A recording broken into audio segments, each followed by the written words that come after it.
Saya bingung Ustaz. Baik, mari kita lihat. Ketika saya jadi imam sholat di kota Padang, saya sir zikirnya Ustaz. Namun ketika di kampung saya, zikir dengan jahar Ustaz. Ketika saya bertanya sama Ustaz, zikir jahar dilarang oleh Allah. Apa yang harus saya lakukan? Bagaimana bisa dilarang?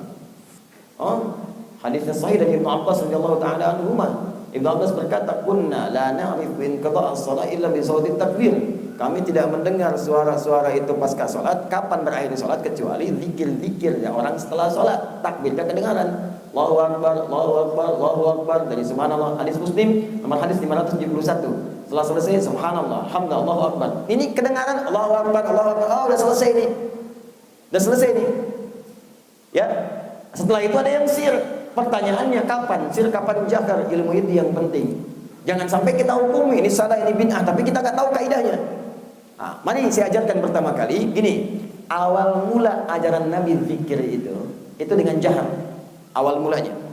Hadis Muslim nomor hadis 571. Hadis Muslim nomor hadis 573. Ketika Nabi selesai salat, Nabi menghadap kemudian ke jamaahnya. Kadang miring setengah, kadang miring lurus, kadang tidak menghadap. Lalu beliau mengatakan, ya, perhatikan, subhanallah, subhanallah, astagfirullah, astagfirullah, astagfirullah, Allahumma antas salam, minkas salam, tabarak ya dzal jalali wal ikram. Sekarang naik sini Mas, satu orang. Naik sini, ada apa?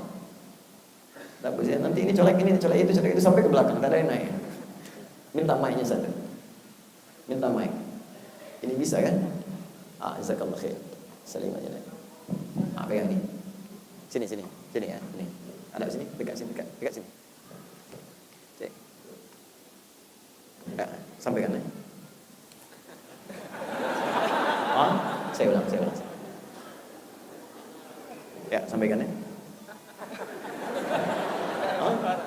Sekarang ya.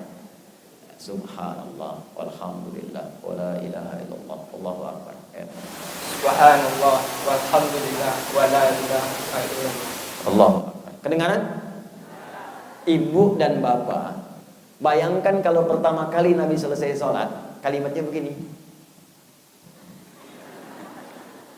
Bagaimana bisa kita tahu sekarang ada astagfirullah, Allahumma antas salam? Bagaimana bisa tahu?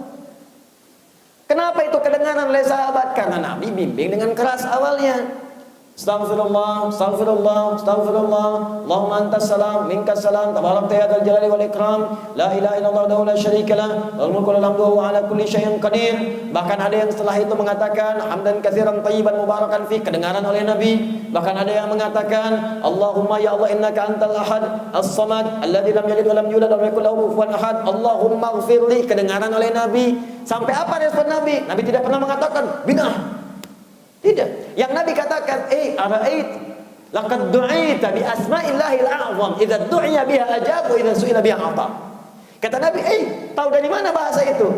Cara begitu, engkau baru meminta kepada Allah dengan namanya yang paling agung. Jika diminta dikabulkan, jika dimohonkan langsung diberikan. Tapi setelah itu, setelah paham dibimbing, paham astagfirullah, paham Allahumma antas salam, paham kemudian dengan kalimat thayyibah, paham dengan doa, masing-masing berdoa. Karena doa itu biasanya hajat masing-masing. Maka berdoalah dengan sir, minta. Ada orang minta keras, ya Allah, turun ayat, engkau berdoa kepada Tuhan yang bukan tuli. Minta aja dengan baik. Turun Quran surah ke-7 ayat 205. Wadhkur rabbaka fi nafsika tadarruan wa khifatan wa dunal jahri minal qaul. Kalau mau minta sama Tuhan, minta yang khusyuk, enggak perlu kencang-kencang begitu. Kencang itu tak beraturan, minta mengganggu pada yang lain. Turun ayat tadi, minta dengan khusyuk, engkau lirih pun dikabulkan. Engkau minta pada Tuhan yang pendengar, as-sami', bukan Tuhan yang tuli. Jadi yang dimaksud ajaran tadi jahar itu bimbingan kepada orang-orang yang baru mengenal zikir, atau orang-orang yang baru belajar, atau yang dibimbing. Silakan bimbing. Karena ada kelompok orang awam kalau nggak dibimbing nggak zikir. Pergilah ke kampung-kampung, datang ke daerah-daerah Jawa, sebagian kampung kalau nggak dibimbing itu pergi semua. Nggak berzikir, maka dibimbinglah di situ. Kalau sudah advance, sudah naik, sudah kelas, sudah paham, cukup sir saja. Silakan sir masing-masing. Paham ya? Assalamualaikum warahmatullahi wabarakatuh. Assalamualaikum warahmatullahi wabarakatuh. Astagfirullah. Advance. Tidak. Ini kelasnya kelas pemula nih. Bukan.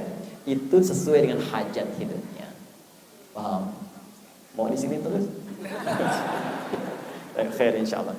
Jadi boleh jadi Anda pulang ke kampung masing-masing, lihatnya masih ada yang dibimbing. Mungkin tuh orang awam yang butuh bimbingan, dibimbinglah, enggak apa-apa. Ya, karena zaman Nabi pun ada, zaman sahabat ada. Balik lagi ke Padang, sudah paham semua, sihir, enggak apa-apa, silakan. Dua-duanya benar. Yang salah? Tidak baca pun tidak salah, cuman kehilangan keberkahannya. Ya, hati-hati ya, hati-hati di sini. Jadi yang saya harapkan kita belajar sehingga kita bersikap bijak. Kadang-kadang orang yang belum tahu itu bukan dimarahi, tapi diberitahu. Ingat, orang yang belum tahu bukan dimarahi, diberitahu. Enggak tahu dia sab mesti lurus, enggak, bukan dimarahi. Woi, kapan? Apa enggak paham tuh usia 30 tahun, 50 tahun masih begitu aja? Marahlah dia. Ya. Saya ini udah lama di masjid ini. Udah 10 tahun saya di sini. Jawab tuh. Padahal masjidnya baru 5 tahun.